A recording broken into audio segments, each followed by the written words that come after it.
Hello friends, I'm Harish Temla from Accurate Fortune Astrology। दोस्तों आज हम बात करेंगे शनि देव की मिथुन लगन के छठे भाव की प्लेसमेंट के बारे में। आइए जान लेते हैं कि यदि सैटर्न जेमिनी असेंडेंट के 6th हाउस में आ जाएं तो हमें किस तरह से रिजल्ट्स देंगे। देखिए दोस्तों, सैटर्न जो है वो अति कारक प्लैनेट है जेमिनी असेंडेंट में, क्योंकि इसके पास 9th हाउस है। 9th हाउस बहुत ही ऑस्पिशियस ट्राइन हाउस है किसी भी चार्ट में, और 9th हाउस का लॉर्ड किसी भी चार्ट में कारक प्लैनेट ही माना जाता है उस लगन के लिए। अब शनि देव के पास दूसरा घर जो है वो 8वां घर अष्टम भाव है, तो अष्टम एंड नवम भाव के स्वामी होके शनि देव छठे घर में बैठते हैं। छठे घर में 8 नंबर राशि है। 8 नंबर राशि मंगल की साधारण राशि है। 8 नंबर राशि का प्रभाव 8वें घर का है, यानी कि लंबी बीमारियां, obstacles, difficulties and inheritance and hidden things, hidden problems, ये वाली सारी चीज़ें 8 नंबर राशि से हम देखते हैं। अब 8 नंबर राशि छठे घर में पड़ी हुई है और शनिदेव यहाँ बैठ गए। देखिए दोस्तों, ये प्लेसमेंट तो थोड़ी इन्फीरियर ही है। इसमें क्या है, जब भी हमारे डेस्टिनी के घर का लॉर्ड 6th हाउस में आ जाता है तो 6th हाउस एक दुष्टाना घर है, इन्फीरियर घर है। इससे हम देखते हैं अपने डेट्स, डिसीजेस और एनिमीज, और इसके अलावा इससे देखते हैं हम दुनिया भर के ऑब्स्टेकल्स, डिफ़िकल्टीज। नौकरी का भाव है ये, जो हम सर्विस देते हैं लोगों को, वो चाहे बिजनेस के थ्रू दें, व्यापार के थ्रू दें या नौकरी के थ्रू दें, वो सर्विस हम छठे भाव से देते हैं। और दूसरा, ये हमारे पेट्स का भाव है, यानी कि जो हमारे स्मॉल पेट्स होते हैं वो भी हम छठे घर से देखते हैं। हमारे छोटे मामा का घर है ये, और ज़िंदगी में उतार चढ़ाव यहीं से देखते हैं। लिटिगेशन, जितने भी कोर्ट केसेस, डिस्प्यूट्स होते हैं, वो भी इसी भाव से देखते हैं। और अब यहाँ पर शनि देव, हालांकि देखिए शनि देव का छठे घर में बैठ के अपने एनिमीज वगैरह पे तो एक एज रहता है। Saturn is a very powerful planet, और यानी कि अगर छठे भाव में वो बैठ गए हैं तो वो अपने एनिमीज वगैरह से तो फाइट ले लेंगे और उन पे एक एज रहेगा, यानी कि विक्ट्री रहेगी नेटिव की। लेकिन यहाँ दूसरी चीज़ें भी हैं। शनिदेव लंबी बीमारियों के कारक है, डिले के कारक है, रिस्पॉन्सिबिलिटीज़ के कारण, रूटीन लाइफ के कारक हैं। तो यहाँ पर एक तो आदमी सर्विस करता है और उसकी रूटीन लाइफ काफ़ी कम्बरसम होती है, काफ़ी डिफ़िकल्ट होती है। दूसरा, यहाँ पर चीज़ों में डिले मिलती है, चीज़ों ऑब्स्टेकल्स मिलते हैं, नौकरी में कठिनाई या मेहनत ज़्यादा करनी पड़ती है, और एक जैसी नौकरी, मोनोटोनस जॉब में इंसान काम करता है और उसकी लाइफ में वो रस या वो एडवेंचर वगैरह की कमी रहती है।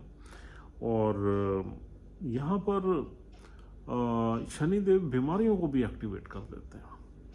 मतलब एक लंबी बीमारी के घर का लॉर्ड शनिदेव अष्टम भाव के भी मालिक है, छोटी बीमारी के घर में आ जाए तो मतलब लंबी बीमारी को छोटी बीमारी में कन्वर्ट करके इंसान को परेशान करते रहते हैं। और शनिदेव तो कारक ही हैं इन चीज़ों के, तो बीमारी तो यहाँ पर देंगे ही देंगे शनिदेव। और 8 नंबर राशि की मंगल की राशि है। हालांकि शनिदेव 8वें घर में जो सिग्निफिकेटर हैं, कारक हैं, वो शनि देवी हैं, लेकिन फिर भी अष्टम भाव का प्रभाव तो रहेगा ही इस नेटिव की लाइफ में, और शनिदेव यहाँ आ गए तो ये एक्टिवेट हो जाएगा। तो यहाँ पर ऐसा माना जाता है कि आपके कुछ न कुछ इंसान की हेल्थ में इश्यूज देंगे ये बैठे हुए, और कुछ आपकी लाइफ में डिस्प्यूट्स भी ज़रूर देंगे, लिटिगेशन भी ज़रूर देंगे। और अगर आपने कुछ लोन्स वगैरह, डेट्स वगैरह ले लिए तो वो लंबे चलेंगे काफ़ी। देखिए शनि जहाँ भी बैठ जाता है उस घर के सिग्निफिकेंस में जो प्रॉब्लम्स आती हैं वो बहुत लंबी चलती हैं, 10-10 साल भी चल जाती हैं। तो यानी कि यहाँ बैठे हुए शनि देव आपको बीमारी अगर देंगे तो लंबी देंगे, अगर कोर्ट केस में घुसाएंगे तो लंबा घुसाएंगे, अगर आपको यहाँ पर अगर कोई फाइनेंस वगैरह ले लिया आपने, कोई बैंक फाइनेंस वगैरह आपने रेस कर लिया, तो वो भी लंबी इंस्टॉलमेंट्स रहेंगी उसकी, 15 साल, 10 साल, 15 साल, 20 साल तक भी चली जाए, कुछ कह नहीं सकते। तो आप उन चीज़ों में इन्वॉल्व हो जाओगे लंबे टाइम तक, तो इसलिए ये रिस्की प्लेसमेंट है। और अब क्या है कि यहाँ पर नवम भाव का स्वामी है, नवम भाव पीड़ित हो गया। नवम भाव से क्या देखते हैं, हायर एजुकेशन, हायर एजुकेशन में ऑब्स्टेकल्स देगी ये प्लेसमेंट। नवम भाव से हम देखते हैं रिलीजियस, हमारा बिलीफ सिस्टम, स्पिरिचुअलिटी या रिलीजियसनेस, उसमें ये ज़्यादा मानेगा नहीं बंदा। हालांकि और प्लैनेट्स भी इस चीज़ को दर्शाते हैं, गुरु की प्लेसमेंट भी हमें ये बताती है कि हाँ भाई ये आदमी स्पिरिचुअल या रिलीजियस माइंडेड रहेगा या नहीं रहेगा। लेकिन यहाँ अगर हम शनिदेव को देखते हैं जो कि नवम भाव से आ रहे हैं, एक रिलीजियस हाउस से उठ के छठे घर में आ रहे हैं, तो वहाँ दिक्कत रहेगी। आपके पिता का घर है, पिता को बीमारी से डर रहेगा, और शनिदेव की बीमारियाँ होती हैं हड्डियों से रिलेटेड, लॉन्ग बोन से रिलेटेड, घुटनों से रिलेटेड, फ्रैक्चर से रिलेटेड। 8 नंबर राशि भी एक्सीडेंट्स की है, तो कुछ ना कुछ लाइफ में यानी कि फ्रैक्चर्स, बोन फ्रैक्चर्स वगैरह का भी यहाँ पर डर रहता है। और पिता की हेल्थ यहाँ पर ये शनि खराब कर देगा। और दूसरा 11वें घर से हम देखते हैं लंबी ट्रैवल्स। तो लंबी ट्रैवल्स आदमी की हो सकती हैं, क्योंकि यहाँ बैठा हुआ शनि 12वें घर को देख रहा है, लेकिन होंगी बहुत लेट, और उनमें भी थोड़ी बहुत प्रॉब्लम्स या डिफ़िकल्टीज रहेगी, क्योंकि नवम भाव का स्वामी इन्फीरियर हाउस में है। तो लंबी ट्रैवल्स में भी आपकी ये परेशानियाँ रहेंगी। और हायर एजुकेशन के घर का स्वामी है, हायर एजुकेशन में भी कुछ ना कुछ परेशानियाँ या ऑब्स्टेकल्स या डिले वगैरह यहाँ पर रहेगी। तो यहाँ पर अगर मंगल की स्थिति थोड़ी ख़राब हो गई, तो फिर यहाँ सबसे पहले यहाँ पर हेल्थ प्रॉब्लम्स आती हैं। मंगल नीच का बैठ गया, या मंगल कहीं 12वें घर में चला गया, या किसी एनिमी साइन में चला गया, शनि के किसी राशि में बैठ गया, तो यहाँ पर परेशानियाँ सबसे पहले शनिदेव हेल्थ को इंसान की ख़राब करेंगे, और दूसरी चीज़ें भी एक्टिवेट हो जाएंगी। और यहाँ पर चीज़ें हमें बड़े सोच विचार के करनी चाहिए, हर चीज़ हमें बड़ा समझदारी से चलना चाहिए। अगर हमें पैसे की ज़रूरत है तो उतने पैसे का ही लोन लेना चाहिए जितनी ज़रूरत है। अगर हमने ज़्यादा लोन ले लिया तो हमारे ऊपर एक बर्डन बन जाएगा उसका, और दूसरे चार्ट पे डिपेंड करेगा कि वो हम लोन रिपे कर पा रहे हैं या नहीं कर पा रहे। यहाँ बैठा हुआ शनि आपके इसको 8वें घर को देखेगा, 8वें घर का स्वामी 8वें घर को देखेगा, तो नेचुरली चीज़ों को थोड़ा सा कॉम्प्लिकेट करने की कोशिश यहाँ शनि कर सकता है। अगर शनि मंगल की स्थिति यहाँ पर कमज़ोर हो जाती है, या शनिदेव जिस नक्षत्र में बैठे हों उस नक्षत्र के लॉर्ड की स्थिति कमज़ोर है, तो फिर यहाँ परेशानियाँ ज़्यादा कॉम्प्लिकेट हो जाएंगी, ज़्यादा उलझने हो जाएंगी। अब शनिदेव 8वें घर के भी मालिक हैं और 8वें घर को देख भी रहे हैं, तो यहाँ पर इंसान अगर इनहेरिटेंस वगैरह की बात करें तो इनहेरिटेंस में लीगल इश्यूज़ रहते हैं, कुछ ना कुछ आदमी को डिस्प्यूट्स फेस करने पड़ते हैं हमारी इनहेरिटेंस को, क्योंकि नवम भाव और अष्टम भाव से इनहेरिटेंस देखते हैं। और उसका अगर छठे घर में स्वामी है तो छठा घर हमारा डिस्प्यूट्स का या लिटिगेशन का, तो कोर्ट केस वगैरह के थ्रू हमारी यहाँ पर इनहेरिटेंस का योग बनता है। और यहाँ हमारे जॉइंट एसेट्स में जो वाइफ के साथ एसेट्स होते हैं उसमें भी परेशानियाँ रहती हैं, डिस्प्यूट्स रहते हैं। दूसरा हमारी मैरिटल हैप्पीनेस में भी ये अफेक्ट करता है, क्योंकि 8वां घर मैरिटल हैप्पीनेस का है, छठा घर डिस्प्यूट्स का है, तो यहाँ मैरिटल हैप्पीनेस में भी हमें बहुत ज़्यादा सुख नहीं मिलता, और कहीं ना कहीं हमारे जो इन लॉज हैं उनसे भी कुछ लड़ाई झगड़ा या कुछ मनमुटाव यहाँ पर रहने का योग बनता है। हाँ, अगर मंगल की स्थिति बहुत मजबूत है आपके चार्ट में, तो फिर मंगल अगर अपनी मूल त्रिकोण राशि में बैठ जाए 11वें घर में या 10वें घर में, तो यहाँ पर देखा जाता है कि रिजल्ट्स शनिदेव नौकरी करवा के अच्छे मतलब रिजल्ट्स देते हैं। आदमी नौकरी में इरेगुलरिटी नहीं होती, रेगुलरली आप लंबे टाइम तक एक ऑर्गेनाइजेशन में आप काम कर सकते हो, और उससे आप पैसा वगैरह कमा सकते हो। और अब देख लेते हैं यहाँ पर शनि की दूसरी दृष्टि जो है वो 12वें घर पर रहती है। तो 12वें घर पे भी शुक्रदेव की राशि है, शुक्र और शनि की बनती है, तो इतना हम कोई बहुत ज़्यादा हैवी एक्सपेंसेस वगैरह का योग नहीं बनता। बड़े सोच, बिकॉज सैटर्न जहाँ एक्टिव हो जाता है वहाँ आदमी थोड़ा माइजर भी हो जाता है, तो वो खुला खर्च नहीं करता, तो वहाँ पर व्यय भाव तो कंट्रोल रहेगा यहाँ पर। बस यहाँ पर बैठा हुआ शनि हॉस्पिटलाइजेशन का चांस बना सकता है, क्योंकि 12वां घर हॉस्पिटलाइजेशन का भी है, बना सकता है। अगर 12वें घर का स्वामी यानी शुक्र चौथे घर में आ जाए नीच का होके, या फिर 12वें घर में राहु वगैरह आ जाए, तो फिर आपका ये शनि लेट लाइफ में 36 साल के बाद आपको फॉरेन की सेटलमेंट में ले जा सकता है। या शनि जिस नक्षत्र में बैठा हुआ है उस नक्षत्र का लॉर्ड ही वहाँ बैठ जाए तो फॉरेन की सेटलमेंट मिल जाती है। शनिदेव की 10वीं दृष्टि रहेगी तीसरे भाव पे, जहाँ राशि पड़ी हुई है 5 नंबर। तो अब देखिए 5 नंबर राशि पे शनिदेव की जब दृष्टि रहेगी तो छोटे भाई बहनों से हमारी बहुत ज़्यादा नहीं बनती, थोड़ा सा वाद विवाद रहता है।